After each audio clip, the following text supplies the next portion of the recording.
when you compare the talent. Like I think with Cleveland, I think we're on par with the talent that we have. Atlanta, even though they just made crazy moves, I think we're on par with the fact that we have talent as well. Like a lot of these teams that you're stacking up in the bottom half of this conference, it's like, okay, we have talent, but we're a lot younger than some of these teams.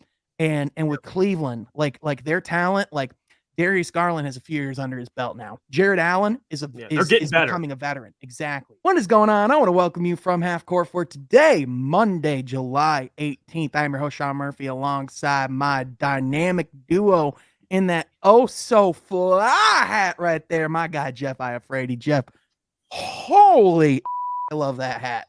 So Dude, sick.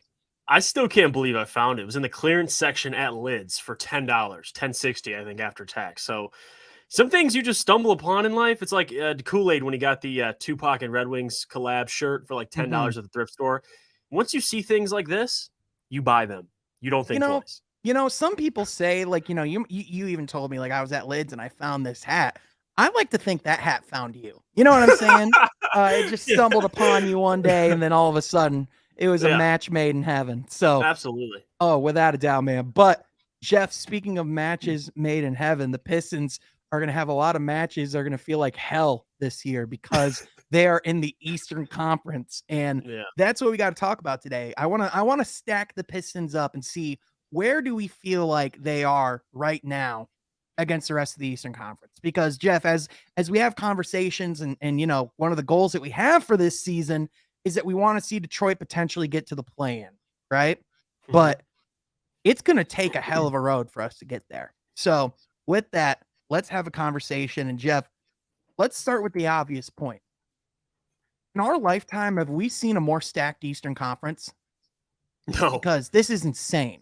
No, not in my lifetime. It was always the flack, or the I guess you could say against LeBron, if you could come at him, was, well, he's in the East. The East is terrible. That's always been the knock. And it seems like when LeBron left and now went to the Lakers, over the years the East has just been getting better and better and better. So lately now, I mean, even if you look at the standings right now, the 10th seed in the East, you have to have at least 40 wins. I mean, the 10th seed this year was Charlotte, and they had 43 wins, as opposed to in the West, the Spurs had 34. So, like, it's a 10-win difference just to make the play-in. So, it's drastically different now. It really is.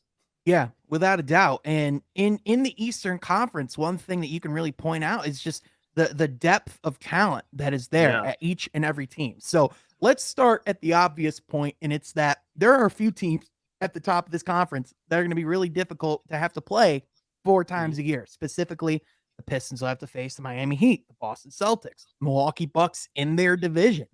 And obviously these teams, when we look at where they're at, there's a lot of reasons why these guys are at the top of the top, right? For one, their stars are aged. They have experience. They've been there.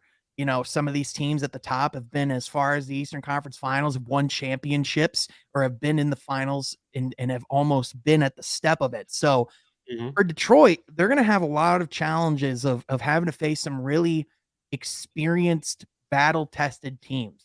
And so, Jeff, what's going to be important about those types of games for the Pistons? And what is it going to take for us to eventually be one of those teams that people are scared of in the conference?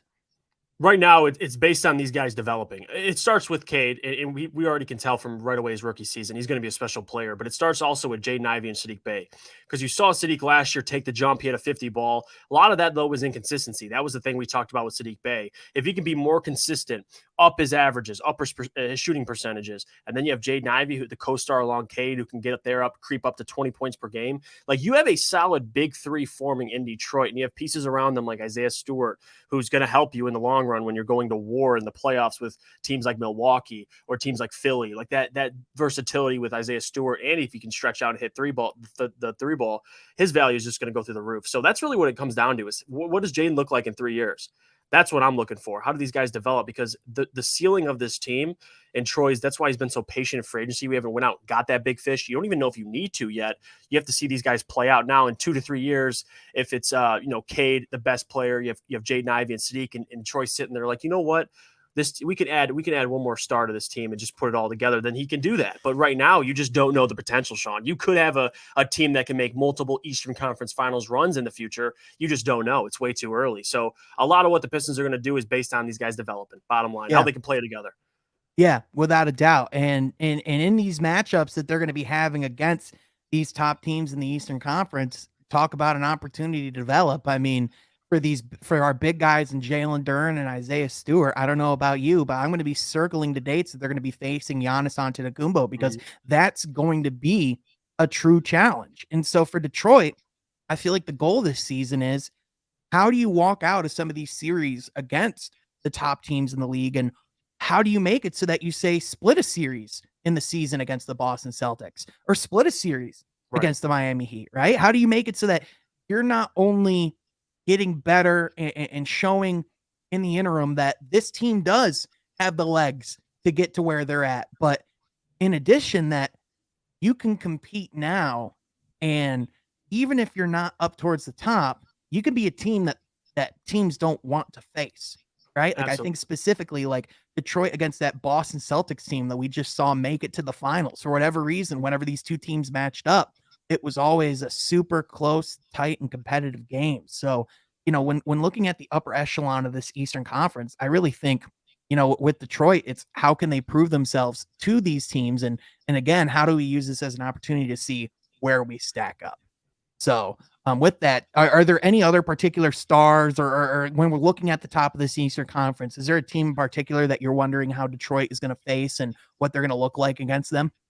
It's really those top 5 teams. Like if you go through the East, if you have Miami, who's been to a finals, yes, it was in the bubble, but still recently in the finals. You have Boston, who has been in the Eastern Conference Finals multiple years. It's always a process too with all these teams. It's, if you look at Milwaukee, a team that couldn't get past the second round with Giannis, and then they overtook that hump and went right to the finals and won a championship. So it's really those top 5. You have Philly at 4 and Toronto, who former champions with Kawhi Leonard, of course, but still DNA, championship DNA. Those 5 teams, like any team with playoff experience, and obviously we know basketball is a game of matchups, and I think the Pistons are going to match well with a lot of teams. That's why they played well against the Boston Celtics, similarly built teams, just a lot younger, and not the Boston Celtics are way farther in terms of playoff experience. But that's it right there. Like, how do they match up against those teams? And you said it great. I mean, even the year before, Cade, the Pistons played really well against playoff teams. And last year, I know they struggled early in the season, but when they finished the season, they went, almost 500. They played good. And if you're adding more talent and you have Jaden Ivey, who not only can be a benefit offensively, but defensively, because these teams right here in the top 5 have showed us not only do they have great offenses, they have great defenses. And that's what the Pistons are building right now with Jalen Duren, Jaden Ivey, Isaiah Livers, Saddiq Bey, all these guys. So I think what Troy's building, the roster he's constructing, is going to be a great matchup for any of these teams. Like you can play Duren, if the Stewart thing, he's too small. We have Duren now. You have a guy who's much bigger, much more physical, and now you can play Isaiah at the 4. So the roster that Troy's building, it's a recipe for success if these guys can all hit their potential. Because, like you said, the Celtics, them facing the Celtics, Cade played really well against them in the regular season. So I think how he's doing it and how he's constructing this roster, Troy's doing a hell of a job, because the ability to switch multiple positions, that's what the East has shown us. Every team, Miami, Milwaukee, Philly, and you can add Toronto in there as well, Boston, like all those teams can switch. And the Pistons are doing the same thing. So it's the right way to go about it. Yeah. Yeah. I agree with that 100%. Now, let's shift our focus maybe towards where we think the Pistons are going to most likely end up, and that is that second half of the conference. And it makes it sound like an insult, but there really isn't, because this conference is just so deep, man. I mean, when talking about who the Pistons are going to be in contention with for that play-in, I mean, I think it's safe to say, if we were to predict right now who's going to be the bottom 3 teams of the Eastern Conference, I don't know about you, but personally, my eyes go to the Charlotte Hornets, who, with everything that they just went through, losing Miles Bridges due to some personal mistakes and the really stupid stuff that he's done, that now he will be out of the league more than likely. I think the Orlando Magic are a team that more than likely will be in that bottom 3 of the conference conversation. I think they might feel like they're in a similar situation to us, where they could go and make a run at that play-in. But Jeff, I think they're just still too young. And I think with Paolo in his rookie year, him being the number 1 focus offensively for them, I just don't Yeah. think it's realistic for them to expect Orlando to be in that position. And then the Pacers. I just think another situation just like that. I think, you just saw the Pacers try and clear some cap space to go and get DeAndre Ayton. Obviously, that didn't work out. So the team really didn't get significantly more talented this Right. offseason. It got a solid player in Benedict Mather in the draft. Nothing that's going to take them over the top, or I don't think it's going to improve their win total. So I think you could very much see the Pacers in that similar conversation as well. But then that gets to who are the Pistons going to be contending with in those spots. And the 4 teams in the play-in picture last year were the Nets, the Hawks, the Cavaliers, and obviously Charlotte. But the Knicks are right there too, and they could make a big move. So, Jeff, what is it going to take for the Pistons to get in that place? Because they're going to have to outplay the talent on this roster right now. Because Jeff, there's just so much talent in this conference.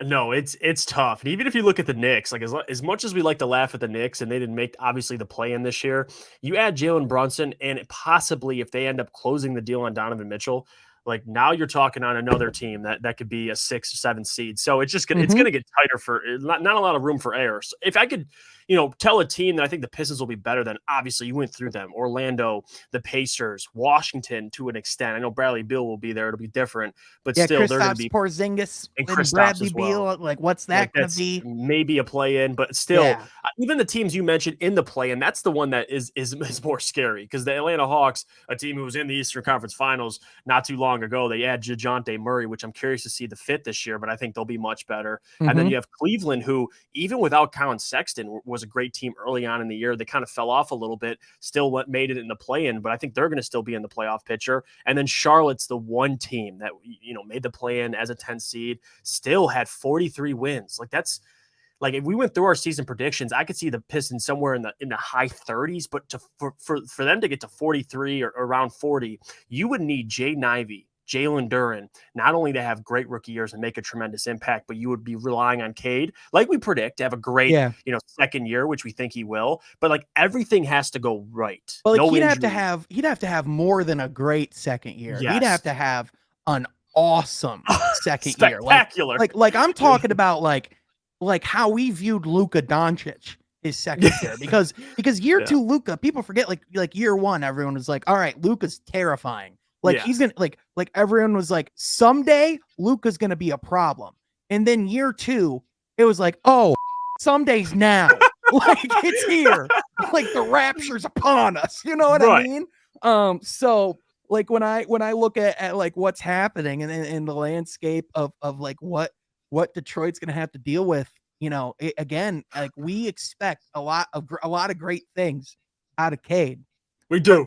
But to expect that type of year 2 out of anybody is just difficult. Now, I mean, obviously I think we saw Anthony Edwards take a significant leap this last year too. So it's definitely possible, but again, that's going to be one of the stories this season, is what's going to put them in that position. But again, even then, you'd almost have to say that they would need to make a trade and go acquire more talent, because even though this roster that we have, when you compare the talent, like I think with Cleveland, I think we're on par with the talent that we have. Atlanta, even though they just made crazy moves, I think we're on par with the fact that we have talent as well. Like a lot of these teams that you're stacking up in the bottom half of this conference, it's like, okay, we have talent, but we're a lot younger than some of these teams.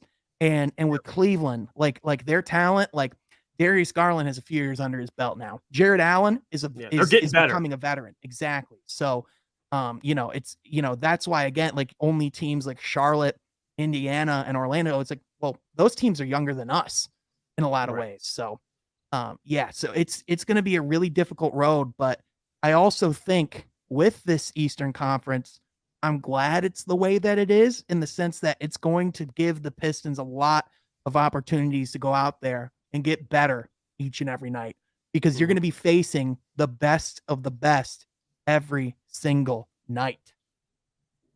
So absolutely exciting stuff. And I know I'm thrilled to watch even the matchups of even at the bottom of the conference. I'm excited to see how Cade versus Paolo. I'm excited to Mhm. see the Pistons and Pacers and them age together and become the rivals that they're destined to be, you know? So overall, Jeff, when looking at the landscape, I mean, here's the thing. In the big picture, I don't think this Eastern Conference is slowing down. I think it's No. only going to get more competitive. Yeah, the teams at the top. I mean, we just went through them. Like even with Boston, you have Toronto, another one, the Atlanta Hawks, like Cleveland. These teams are all getting older. They're getting better. Like that's the scary part. All the best teams. I know the champion came from the West, but it's Golden State. Like the rest in Memphis, you can throw in that category too, getting better, but still in the East, like you can name 5 or 6 teams that are just on the same timeline. I mean, we're younger, but we talk about the Pistons getting better and us, reaching that point. What about like the Hawks, the Toronto, all these other teams that have some young guys still getting better? Like a lot of teams have those guys getting better, so it's scary. Well, really here's is. another piece that we didn't even talk about, Jet. I mean, like look at a team that was on the bubble of being in the play-in towards the end of the season, Chicago. There's a very realistic scenario where that team's in that conversation next year. Mhm. The Toronto Raptors were on a winning streak and playing awesome basketball towards the end that got them out of that play-in bubble. So you truly never know. And again, we didn't expect Kevin Durant and Kyrie Irving to be in that play-in tournament either. So the other piece of the play-in tournament that you just truly can't predict is that there's going to be at least 1 to 2 teams in the play-in tournament that should not be in the play-in tournament. So, even if Detroit gets there, it's going to be an uphill battle to win that game because of the quality of teams that we've seen already be in the play-in tournament. I mean, just name a few. We saw Memphis. We've seen Golden State. We've seen the Lakers. We've seen how many great teams have we seen in this play-in tournament already? So, yeah, man, it's going to be a hell of a season. But the question is, what do you think of the Eastern Conference? Let us know in the comment section down below. Do you think Detroit's path to the play-in tournament is as difficult as we do, or do you think that we're overthinking it? Let us know in the comment section down below. But also, be sure you're following my guy Jeff on Twitter at Jeff Frady, myself at Sean Halfcourt, and that you're subscribing to this goddamn channel. Because did you know that 66% of our viewers, Jeff, aren't subscribed? What the? You got to change that, boy. That's 66% too many. It's 66%. Come join the family. But with that, we want to thank you all so much for tuning in. We'll catch you guys next time from Half Court. Be sure to subscribe. Do it.